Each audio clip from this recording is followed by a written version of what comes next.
Hola amigos, ¿cómo se encuentran? Espero que muy bien. En el día de hoy vamos a hablar del derecho civil en Colombia, de cómo llegó a nuestras manos y de su evolución en Colombia hasta los tiempos actuales. Para hablar del derecho civil en Colombia, primero nos tenemos que remontar al origen mismo de la República, en 1810, en lo que era el virreinato de la Nueva Granada cuando heredamos en materia de derecho privado el antiguo y confuso sistema jurídico colonial. En ese entonces, las recientes naciones independizadas del régimen español proclamaban un nuevo Código Civil y no fue hasta 1860 cuando en Chile el insigne jurista venezolano Andrés Bello redactó un impecable código basado en el Código Civil de Napoleón, el cual fue adoptado por la mayoría de países, entre ellos Colombia. Citando al doctor Fernando Inestrosa, cuatro grandes periodos podemos señalar en la historia del derecho civil en Colombia, a saber, 1. El de la colonia, que comprende el derecho español y el indiano, bajo la dominación de España. 2. La Nueva Granada, que comprende la primera época de la independencia con la vigencia de un derecho nacional y con la supervivencia del derecho español e indiano. 3. La República Federal, cuando la expedición del derecho civil estuvo a cargo de los estados, y se expidió un Código Civil para toda la Unión en 1873. Y cuarto, la República Unitaria y Central, que comprende la actual forma de gobierno y la unificación de la legislación nacional, con la adopción para toda la República del Código Civil de la Unión, en 1873. Vuelvo y cito, después de la Declaración de Independencia en 1810, en Colombia, en lo que era el Virreinato de la Nueva Granada, seguían rigiendo en materia de derecho privado el antiguo y confuso sistema jurídico colonial. Confuso porque algunos textos eran especialmente para la India, y ya sobrevenía una precipitada legislación nacional. Esto, sumado al descrédito en que habían caído en este tiempo todo lo que provenía de la antigua metrópoli, y el afán de implantar las novedades venidas de Francia como habían hecho varios países en Europa, nos hace entender fácilmente por qué todos los gobernantes iberoamericanos, entre ellos Colombia, se preocuparon de darle a sus respectivos países una nueva legislación civil. Por eso en la Constitución de 1821, en su artículo 188, se leía lo siguiente: se declaran en su fuerza y vigor las leyes que hasta aquí han regido en todas las materias, y puntos que directa e indirectamente no se opongan a esta Constitución ni a los decretos y leyes que expidiere el Congreso. Este artículo daba primacía a la legislación nacional conservando la antigua legislación con carácter de supletoria, ya que no se podía de un día para otro expedir todos los cuerpos legislativos que hacían falta para regir en la nueva república. Y cito: y los congresos que se reunieron posteriormente introdujeron reformas al derecho civil español por medio de leyes sobre matrimonios, mayorazgos, sucesiones, etc. Pero en lo sustancial conservó todo su vigor la legislación antigua, hasta la expedición de los códigos. Y entonces, por decreto de 5 de enero de 1822, el vicepresidente Santander creó una comisión codificadora que redactara un proyecto de legislación propio y análogo a la República, en vista de los códigos civiles y penales más célebres en Europa, de la legislación española y de las bases fundamentales sobre las que se ha organizado el sistema de gobierno de Colombia. Y dice Inestrosa: sin embargo, este maravilloso intento codificado no tuvo culminación. Luego se expidió la Ley 13 de mayo de 1825 sobre procedimiento civil, la cual estableció el orden de prelación para la aplicación de las diversas leyes por los tribunales de la República.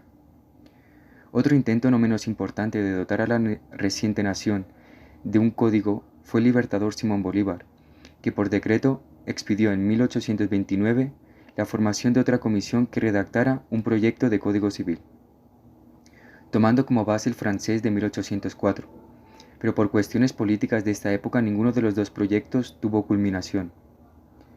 Vuelvo y cito: algunos de estados del norte como Haití y la Luisiana habían adoptado el célebre Código de Napoleón.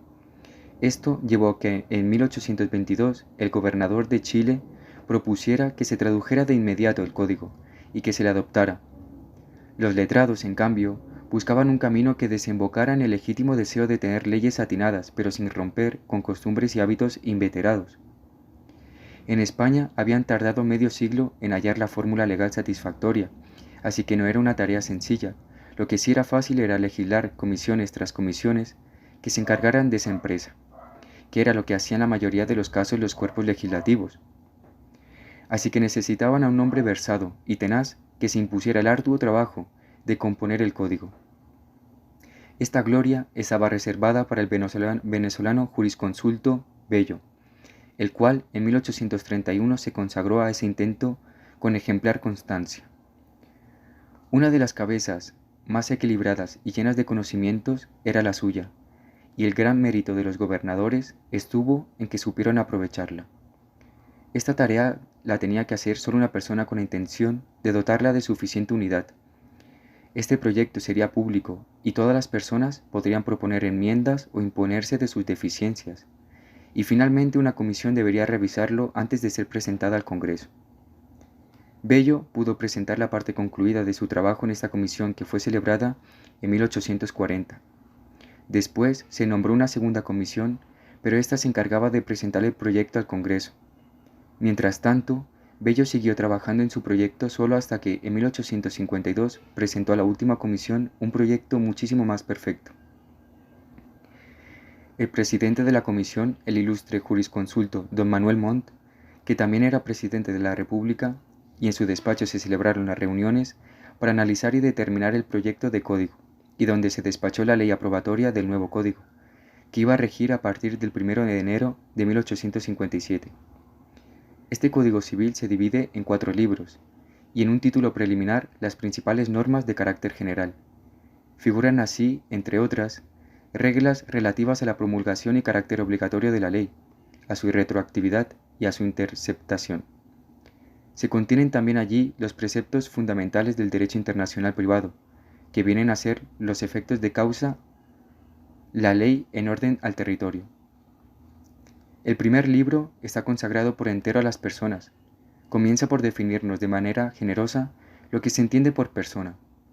Todo individuo humano de la especie humana, cualquiera que sea su sexo, estirpe o condición, guarda conexión con el contexto constitucional que declara la igualdad de los seres humanos ante la ley. El libro segundo se ocupa de los bienes. El tercer libro fue consagrado todo entero a las sucesiones. De más parece agregar que en él se reconoce como válido el derecho de herencia. El principio que domina e informa todo el libro cuarto se ocupa de las obligaciones y contratos. Es el principio llamado de la autonomía de la voluntad. Flota a lo largo de todo el articulado del Código una tendencia innegable a sistematizar y a presentar cuadros de clasificaciones y subclasificaciones. Es curioso un notable sentido que llamaríamos de perspicacia jurídica. Le hizo evitar a Bello el desarrollo de nociones jurídicas difíciles y de escasa aplicación práctica. En Colombia, 7 años antes, en el 1850, se dictaron varias leyes relativas al derecho civil, entre las cuales se destaca las que regulan el matrimonio religioso, que se conservó hasta 1853, año en que por primera vez se estableció el matrimonio civil y el divorcio con disolución de vínculo conyugal. En 1856, por una ley de matrimonio civil de ese año, el divorcio, que nunca se ha vuelto a establecer en nuestra legislación y se volvió al matrimonio religioso, pero sin excluir al civil. Ambos matrimonios coexistieron. En el tercer periodo, que comprende la República Federal, que va desde 1861 hasta el establecimiento de la actual forma unitaria y republicana de gobierno, por la Constitución de 1886, los estados federales se preocuparon por entrar a su turno en el movimiento codificador, con el fin de darse una legislación civil propia y adecuada a sus circunstancias.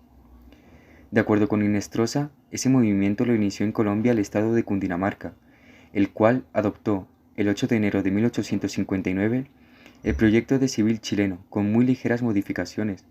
Posteriormente los demás estados expidieron sus códigos civiles, tomándolo sustancialmente del de Cundinamarca. Algunos estados reemplazaron también la legislación con el Código Civil chileno, haciéndole las modificaciones que estimaron convenientes y oportunas, las cuales fueron muy pocas. Código Civil de la Unión. En los territorios nacionales siguió rigiendo por algún tiempo en materia civil la legislación vigente en ellos cuando se les estableció, hasta el año de 1873, en que por iniciativa del presidente Murillo Toro se expidió el Código Civil de la Unión, redactado por el doctor Agustín Núñez, quien tomó como modelo para su obra el del estado de Santander, según unos, o el de Cundinamarca según otros. Este código, sancionado el 26 de mayo de 1873, se expidió no solo para que rigiera en los mencionados territorios nacionales, sino para que se aplicara también en los asuntos de la competencia del gobierno general. de conformidad con la Constitución vigente, que era la de 1863. Dicho código entró en vigencia el 1 de abril de 1876. En otras palabras, con los códigos expedidos por los Estados federales se reemplazó solamente la antigua legislación, y para los asuntos nacionales o del gobierno general se expidió un Código Civil especial, llamado de la Unión, en 1873, el que de acuerdo con su artículo segundo debía aplicarse en los asuntos de la competencia del gobierno general, con arreglo a la Constitución. De 10 legislaciones civiles diferentes, todas se basaron en la chilena. Y cuarto periodo, comprende la actual forma de gobierno de la actual República Unitaria y Central, establecido o reconstruida por la Constitución de 1886, y la unificación de la legislación nacional para la República. Tiene, como es natural, un periodo de transición entre la anterior legislación de los Estados y del Gobierno General de la Unión y la nueva legislación única de la República. Entonces, se podría decir que nuestro Código Civil se basó en el chileno y este, a su vez, en el Código de Napoleón de 1804. El derecho civil pertenece al derecho privado, y no solo es una de las ramas más antiguas del derecho, sino una de las más importantes por su amplio ámbito de aplicación. El derecho siempre se va a dividir en dos clases. En el derecho objetivo y en el derecho subjetivo.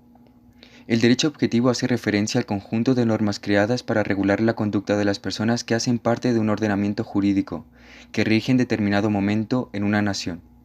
Esto incluye la constitución de un país y las de una materia en específico, como por ejemplo el derecho civil, el penal, el laboral, el comercial, el internacional, etcétera, etcétera.